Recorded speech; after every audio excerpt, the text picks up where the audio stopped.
know that reducing inflammation in your brain might hold the key to slowing down Parkinson's disease? It's a fascinating idea that's gaining traction in the scientific community, and today we will dive into that intriguing connection. Welcome back to A Wobbly Parkinson's Life from a daughter's perspective, where I attempt to break down complex medical topics regarding Parkinson's disease into simple to understand terms. I am not a doctor, I don't work in the medical field, I'm not an expert at all, but I do a ton of research trying to help my mom maintain a good quality of life. And I have learned so much, and I want to share it with you. In today's episode, we will explore how brain inflammation is linked to Parkinson's disease and whether managing inflammation could possibly protect your brain and improve symptoms. That's my dog whimpering in the background. We will review some recent research, discuss potential benefits, and share practical tips on how you can reduce the inflammation in the brain yourself. So if you're curious about how you can take control of your brain health and possibly slow the progression of Parkinson's disease, stick around. This is info you won't want to miss.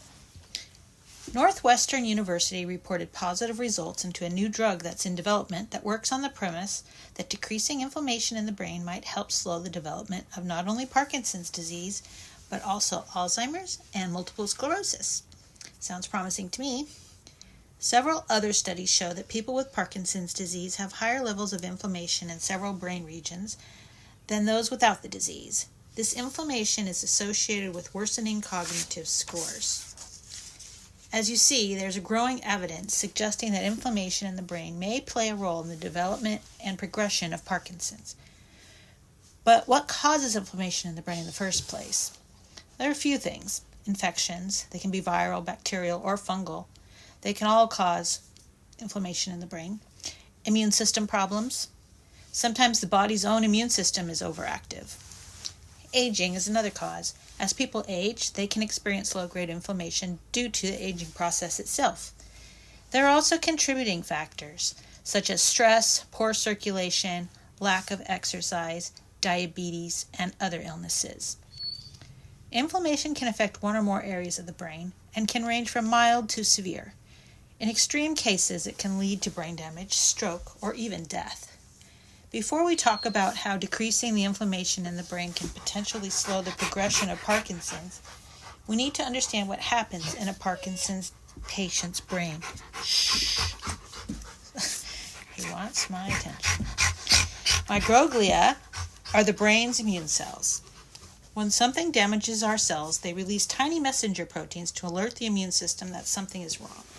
In Parkinson's patients, these microglia cells, the cells that respond to inflammation in the brain, can become overactive, basically stuck in attack mode, continuing to work when there is no threat.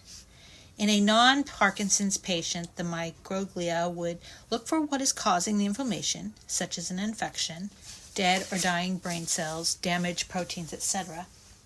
Then they would release chemicals to destroy the offenders, and this acts like a call for reinforcements, attracting more microglia to join in.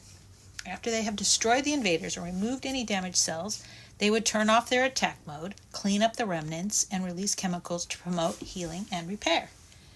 But when these cells are stuck in attack mode, it leads to chronic inflammation and contributes to the degeneration of the dopamine-producing neurons. It's been proven that inflammation will cause dopamine neuron loss. Inflammation is the body's natural response to injury or infection, but prolonged inflammation, chronic inflammation, can damage healthy brain cells. In Parkinson's patients, the abnormal accumulation of a specific protein that gathers into clumps are called Lewy bodies. These Lewy bodies may trigger the inflammatory response, which ultimately causes brain damage and further disease progression. Lewy body dementia is caused by the excess amounts of these Lewy bodies.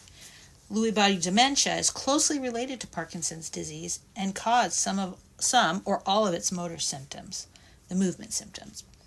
But Lewy body dementia is not the same as Parkinson's. It has similarities to both Parkinson's and Alzheimer's, which sometimes can lead to a misdiagnosis of these diseases.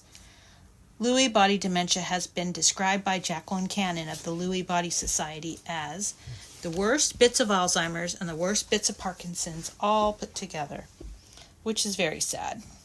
But in this video, I'm focusing on Parkinson's disease, so let's get back to the information you came here for. There are potential benefits of reducing inflammation.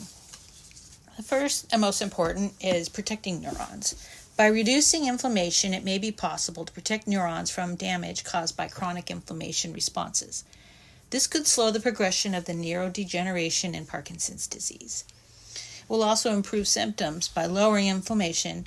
It might also help in reducing some symptoms of Parkinson's, such as fatigue and cognitive impairment, which are thought to be influenced by inflammatory processes. So there's research and evidence behind all this. Studies in animal models of Parkinson's have shown that anti-inflammatory treatments can protect dopamine-producing neurons and improve motor function in animals. Human studies have shown, with some clinical trials, that anti-inflammatory drugs have shown promise in slowing the progression of Parkinson's disease, though the results are still preliminary and further research is needed. The Parkinson Foundation reports that studies have shown that people with Parkinson's have markers of inflammation, which are certain proteins or chemicals in their blood and or cerebrospinal fluid that are associated with the inflammatory process. Some questions that they still need answers to. Does inflammation play a role in the onset of Parkinson's disease, or is it a result of Parkinson's disease? Is inflammation associated with certain clinical features that could predict disease progression? If they can slow the progression by targeting inflammation, could they potentially slow the progression of the disease in patients? So there was a study with 120 participants in it. 58 of the participants had Parkinson's disease and 62 were healthy non-Parkinson's patients. They collected blood from all participants to look for markers of inflammation. Some of them also had cerebrospinal fluid samples collected and or had regions of their brain imaged using a technique used to analyze inflammation. The results showed that people with Parkinson's disease had significantly higher levels of brain inflammation than those without Parkinson's disease. Researchers looked at whether the brain imaging results were correlated with any clinical measure in participants with Parkinson's. They found that inflammation in several brain regions was associated with worse cognitive function involving perceiving and interacting with the visual world, transforming objects, shifting attention between different spaces, visual memory, identifying patterns. They saw a decline when patients were asked to reach for items, try to locate items, count objects, draw pictures, write and recognize words, completing puzzles, things like that. It also showed that people with inflammation in several brain regions had trouble with depth perception and spatial navigation. They would crash into walls, have trouble estimating distances, and judging movement. So what does this research mean to those with Parkinson's disease right now? Unfortunately, not much. Because currently, brain markers for inflammation cannot be used to diagnose Parkinson's disease or predict progression. They also don't know for sure whether Parkinson's disease medications have any impact on inflammation. Or do they know how inflammation changes over the course of the disease? But it's a start, and it's a step in the right direction, and it offers some hope. Long-term studies are needed to measure inflammatory signals and associated cognitive outcomes to better understand the relationship between them. There are already many studies underway that delve into the inflammation and neurodegeneration. This research may ultimately lead doctors to be able to track inflammation to assess disease progression and to the development of therapeutics that target inflammation in the brain in Parkinson's patients. According to Parkinsons.org, researchers are starting to use new imaging techniques that can see microglia in the brain. They can see where these cells are and see if they are in attack mode or not. This will be crucial when they start testing new treatments to see if the desired effect is being met. If they are right about the role of inflammation, they can develop drugs that can stop this catastrophic microglia process of being constantly activated, and potentially they can slow the Parkinson's disease progression. This could be a huge game changer, especially if it can be coupled with drugs that tackle other processes involved in brain cell and damage. There are challenges and considerations that researchers are focusing on. The first one It is crucial to selectively target harmful inflammation without impairing the beneficial immune responses necessary for normal brain function and repair. There's also side effects. So long-term use of anti-inflammatory drugs can have side effects, so balancing the benefits and risks is important. Decreasing the inflammation in the brain holds promise as a strategy to slow the development and progression of Parkinson's disease.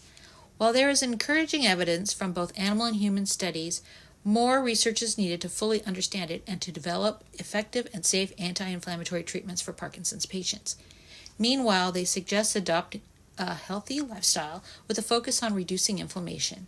It may be beneficial for individuals at risk of Parkinson's or those that already live with Parkinson's disease. So here are some solid tips on keeping your brain healthy, as promised. Anti-inflammatory strategies that are currently advised and recommended by experts to some Parkinson's patients are these. The first one, medications. There are non-steroidal anti-inflammatory drugs. Glucocorticoids and other anti-inflammatory agents are being explored for their potential to reduce neuroinflammation in Parkinson's patients. Lifestyle and diet. Certain lifestyle changes, such as regular physical exercise and a diet rich in anti-inflammatory foods, omega-3 fatty acids, fruits and veggies, may also help to reduce inflammation and potentially slow disease progression. Another tip is to reduce stress. Stressful events or emotional trauma, anxiety, and depression can worsen Parkinson's symptoms due to your body's stress response, neurotransmitter levels in the brain. Try to reduce the amount of stress. I know that's easier said than done, but even a tiny reduction can help. Take care of your physical health by getting regular checkups. Manage any health problems like high blood pressure, diabetes, and high cholesterol. Make sure your main doctor knows all the medications you are taking and why. There may be some interactions between them, and potentially you could be taking 2 drugs for the same disease. And if you have one doctor looking at the whole list, that's probably a good thing. Treat any age-related conditions such as hearing loss or sight loss. Another tip is to reduce risks of falling. Clear areas of the home so that you don't trip. If stability and balance are problems for you, use a walker. I'm going to put a link in the description with my mom's walker that I recently purchased for her. It's been fantastic. She loves it. It's easy to push around. It gives her stability. It gives her confidence to walk around because she has something to hold on to. Hers also has a little seat so she can sit and rest. And under the seat's a little storage area so she can put some things in there and she doesn't have to try to carry them and push the walker. It was less than $100. Best purchase ever. Besides the clock that I got for her. I mentioned that in another video. But anyways, I will put a link to the walker in the description below. Anyways, they also suggest limiting use of alcohol, not only because being tipsy or drunk increases fall risk, but it may interact with medications needed to keep you healthy. Quit smoking. That's always a good thing. Be mindful of your diet. It's best to choose foods that are nutritionally dense, low in animal fat, and high in vitamins and fiber. They suggest engaging in activities that keep your mind working and bring you joy. There's no proof that playing particular computer games will help, but hobbies and activities that make you happy and offer some sort of creativity, and especially if there's a social aspect to them, do offer promise of improved quality of life. I just have a small comment here. Since my mom has moved into assisted living and she is forced to go down to meals to interact with others, and she plays bingo and does little art classes, I have noticed a humongous positive change in her quality of life. She has things to look forward to, people to look forward to talking to. It's been great for her, so I can definitely vouch for that. The next tip, and the last tip, is pretty important. You need to sleep. The brain needs sleep, which is sometimes hard for Parkinson's patients. Nap when you feel tired. Create a sleep schedule so that your brain can refresh itself. Get as much sleep as you can, within reason, of course. Well, thank you for watching. The next video in the series will be about off time, which is an important part of your Parkinson experience. if you understand how it works, what it is, and you can talk to your doctor about it, you can use this information to adjust your medications, adjust the timing of your medications, and create a daily plan, basically, to keep your Parkinson's at bay. Let's just put it at that. I'm going to put a couple links in the description below with some sites that offer some more information about the inflammation and just about what I talked about in this video. It's just more information. It's where I got a lot of the information for this video, and I couldn't put it all in, so if you want to do some more reading, that's going to be down in the description below. Thanks again for watching. Make sure to like the video and subscribe to the channel so you don't miss out on future content, and stay healthy. We'll see you next time.